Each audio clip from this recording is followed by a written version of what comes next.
ना होगा, और अगर सब मिलकर कोशिश करें तो रास्ता निकल सकता है। राजू के चेहरे पर एक उम्मीद की किरण जागती है।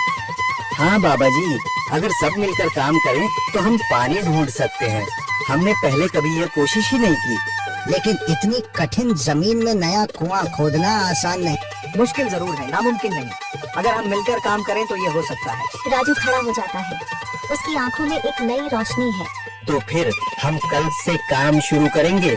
मैं गांव के सभी युवाओं को इकट्ठा करूंगा, हम मिलकर नया कुआं खोदेंगे। यही कहते हुए वह शामू के साथ गांव के दूसरे युवाओं को बुलाने के लिए निकल पड़ता है। कहीं दूर से गरज की हल्की सी आवाज आती है, जैसे आकाश ने उनकी उम्मीदों की गवाही दे दी हो।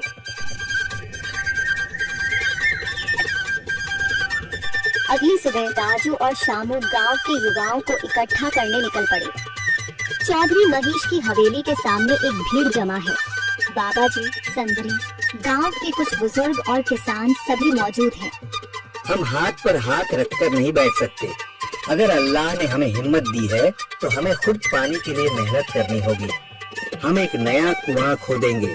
लेकिन राजू, क्या हमें यकीन है कि वहाँ पानी मिलेगा? बेटा, पानी जमीन के अंदर होता है, बस सही जगह खोदने की जरूरत है। हमने अपने बुजुर्गों से सुना था कि पुरानी नहर के पास जमीन नरम थी, शायद वहीं पानी हो। बाबा जी सही कह रहे हैं। अगर तुम सब यह काम करने के लिए तैयार हो तो मैं अपने कुछ मजदूर भेज सकता हूँ। धन्यवाद चौधरी जी, लेकिन हम सब खुद भी मेहनत करेंगे। यह हमारे गांव के अस्तित्व की लड़ाई है। संदरी, जो अब तक चुप थी, आगे बढ़ती है। हम औरतें भी पीछे नहीं रहेंगी। हम पानी लाने की व्यवस्था करेंगी, खाना बनाएंगी, ताकि तुम सब आराम से काम कर सको। यही हिम्मत चाहिए थी संदर। पूरा गांव एक नई उम्मीद के साथ कुआं खोदने की तैयारी में जुट जाता है। दूसरी ओर कुआं खोदने का काम शुरू हो चुका है।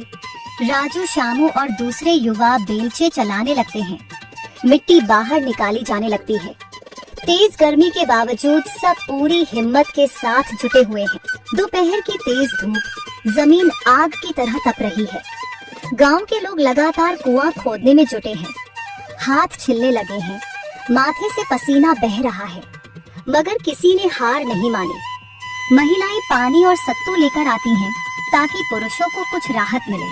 हमें और गहराई तक जाना होगा। अब तक सिर्फ सूखी मिट्टी और पत्थर ही निकल रहे हैं। राजू, यह बहुत कठिन काम है। अगर हमें पानी न मिला? अल्लाह मेहनत करने वालों को कभी निराश नहीं करता बेटा। तुम सब अपनी कोशिश जारी रखो, पानी जरूर निकलेगा। हिम्मत मत हारो। अगर अब रुक गए तो फिर कभी पानी नहीं मिलेगा।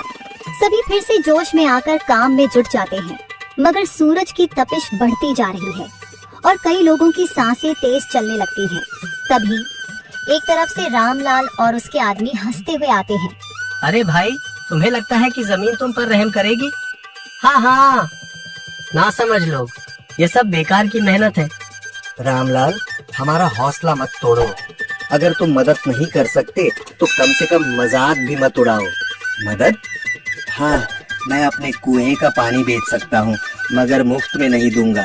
राजू सब अनसुना कर फिर काम में लग जाता है। शाम होने लगती है, लेकिन अभी तक पानी का नामो निशान नहीं। कुछ लोग मायूस होकर पीछे हटने लगते हैं। राजू, शायद रामलाल सही कह रहा है, यह सब बेकार है। नहीं शामू, हमें हार नहीं माननी। अगर आज हार गए तो फिर कभी हिम्मत नहीं कर पाएंगे। तभी अचानक फावड़ा किसी कठोर चीज से टकराता है। एक अजीब सी आवाज आती है। राजू चौंक कर देखता है और जल्दी जल्दी मिट्टी हटाने लगता है। अचानक एक ठंडी लहर महसूस होती है। सभी लोग दौड़ कर आते हैं। जैसे जैसे मिट्टी हटती है, नीचे से गीली जमीन नजर आने लगती है। सब हैरान रह जाते हैं।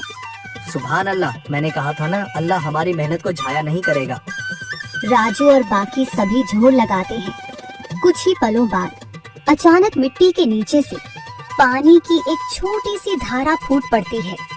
गांव वाले खुशी से चिल्ला उठते हैं। पानी पानी निकल आया। यह अल्लाह की कुदरत है रामलाल, जिस पर तुम्हें यकीन नहीं था। पूरा गांव आनंद से झूम उठता है। लोग एक दूसरे को बधाइयां देते हैं। औरतें दुआ करने लगती हैं। कुछ दिन बीत चुके हैं। गांव वाले नए कुएं से पानी भर रहे हैं, खेतों को सींच रहे हैं और जिंदगी फिर से पटरी पर लौट रही है।